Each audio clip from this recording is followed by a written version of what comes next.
जीने की आशा है। तेरे चरण का दीपक बना रहूं, तेरे चरण का दीपक बना रहूं। तेरे भगत ने जीना सिखा दिया, तेरे नाम का अमृत पिला दिया।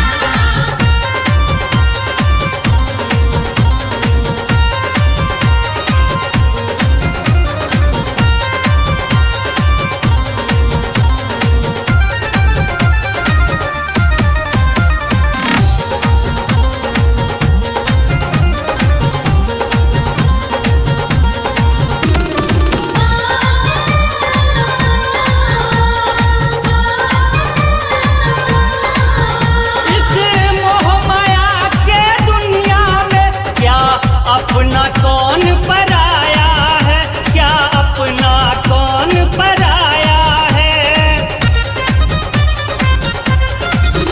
जब सच्चे मन से देखा तो लगता जग अपना प्यारा है, लगता जग अपना प्यारा है। तेरा दर दुनिया में साचा है, तेरा दर दुनिया में साचा है। तेरे भगत ने जीना सिखा दिया, तेरे नाम का अमृत पिला दिया।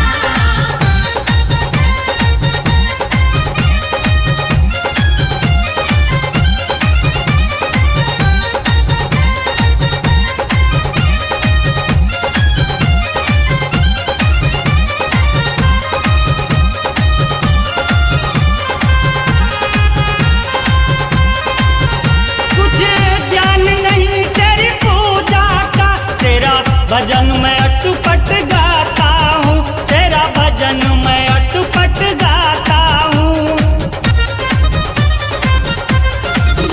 तेरा भजन हमेशा लिखा करूँ मैं, इतना बर बस मांगता हूँ माँ, इतना बर बस मांगता हूँ। तेरा भजन हमेशा लिखा करूँ, तेरा भजन हमेशा लिखा करूँ।